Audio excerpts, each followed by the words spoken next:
Good morning from sunny, I was about to say California, Colorado.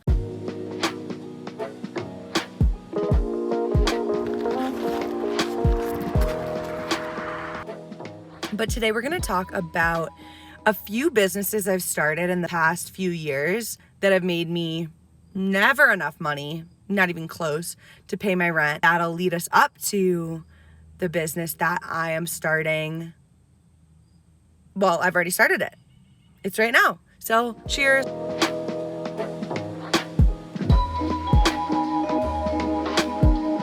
This business came the closest to being able to pay my rent because I won a grant from it, but it was in college.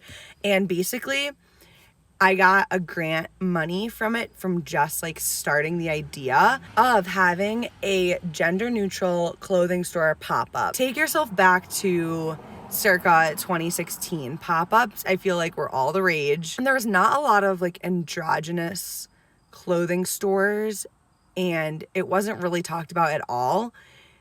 And me being the kind of pot stirrer that I am, I presented my little project to a totally strange crowd of gamers and just bros, engineering bros that were oh, this is my patent for blah, blah, blah. I think there was 2 girls in the thing that were doing some type of medical device. And I'm gender neutral clothing pop-up. It was, I dared to be different, but it paid off because I won a grant money. But again, not enough money to pay my rent, and I never executed on it. So that was in college. I started another project.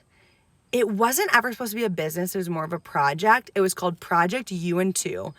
I'm going to link in the description the podcast episode I did about this, which is so long. This is a condensed version, but it is pretty entertaining. I kind of wanted Project U&2 to be a business, but it was more just I wanted to be an influencer. And then literally 3 days into the project, me and my college ex broke up, and I was just crying for 2 months, and I stopped working on it. So that didn't last very long, but it is fun and cringy to watch some of these videos that I recorded for Project U&2. Oh, and what was it? It was basically just a project to help people go from good to great in 2 years. Not sure what I was going to do. Like I said, it didn't last very long, but you know what? The idea was there. I worked on it for 1 day.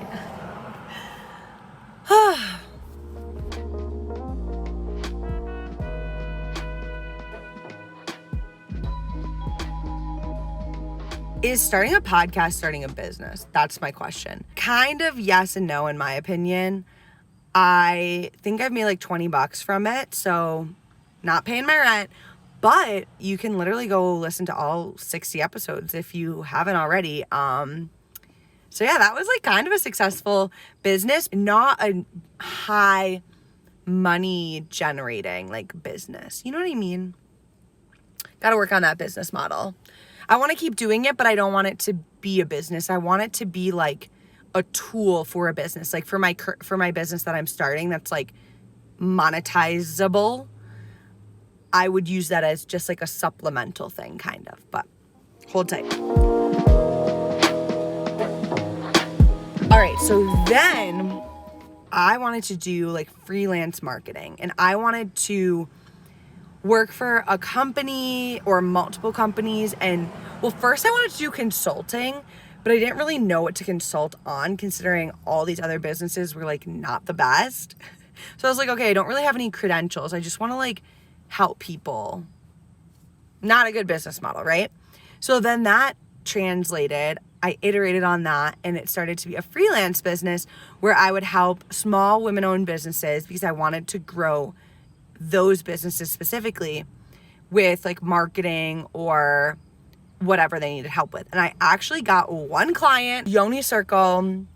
Chloe, the founder, has been on the podcast. She's amazing. And I did influencer marketing and stuff for them, but I only had that contract for 3 to 4 months. And then the contract was up, and then I didn't sign any more companies. I was talking to a few more people, but nothing came through, like a few more clients. And so then that business slowly but surely, actually no, very quickly died again. That was my last business that I started. And that was at the end of 2020. So now we're September 2021, and I have officially started my new business, which is Student Athlete Creator Management. That's the title I'm going with right now because I want it to be very searchable and clear. I manage student athletes in their monetization of their name, image, and likeness, or just in projects that they want to start, whether brand deals or other monetization strategies are involved. I feel like unless you were a student athlete or you are one, you might not know exactly what this is all about. But basically, for forever, if you're an athlete, you could never like sell your own merch and make money off like your name. So it's name, image, and likeness. Nil. Name, image, likeness. So like think of the big Division I basketball players and like all that stuff. They could never sign a deal with Gatorade, or if they had a YouTube channel or a TikTok. I don't know if you guys are familiar with Sedona. She couldn't have a TikTok. She had her TikTok, but she could never cash out on any of the money. I don't even know if she was like allowed to make money during it.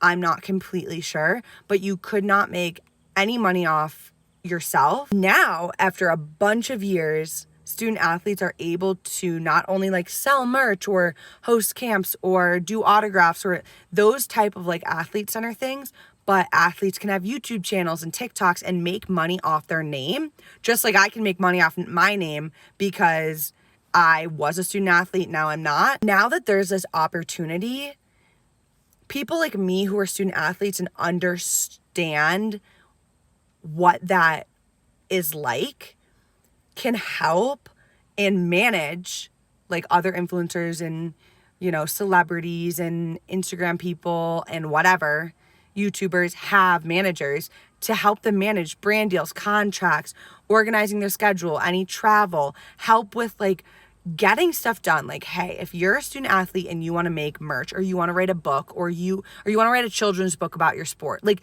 you can do all that stuff and all those projects.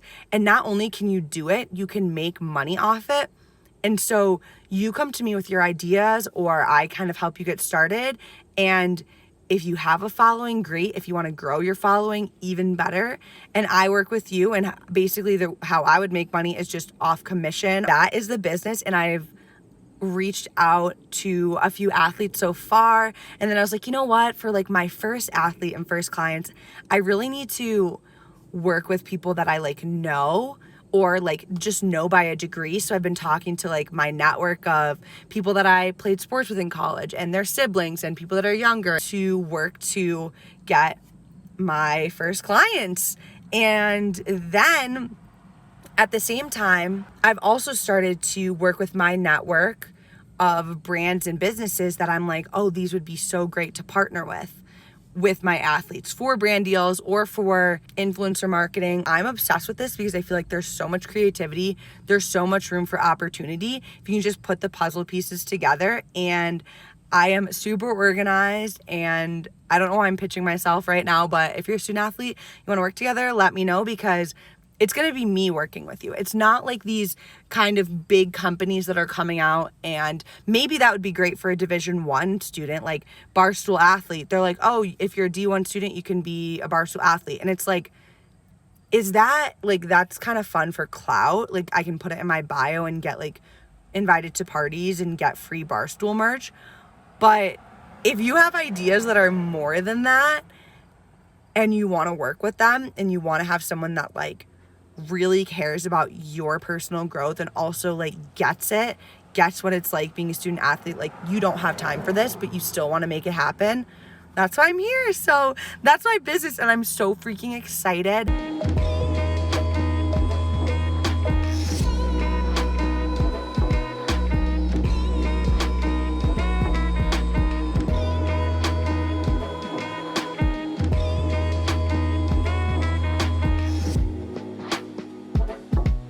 That's my business. Yeah. 6 times the charm, fifth time's the charm. A little end note on entrepreneurship is, like, I love making YouTube videos and I love being a creator myself, but I, at the bottom of my heart, am an entrepreneur. I like to do a lot of things, I like to have a lot of moving pieces, and I like to make it all work. And so part of that is knowing that Project UN2 and this project from college and all this other stuff isn't going to work out. And it sucks to know that it isn't going to work out. But when it freaking finally does, hopefully this idea does, you remember why you're crazy enough to be an entrepreneur in the first place. Thanks for coming to this video. I kind of want to do more car vlogs because I am going to be out and about, but you will see my apartment soon. I'm going to have my space set up in there to record my sit-down videos. But until then, enjoy. Thanks for watching. See you in the next video. Bye.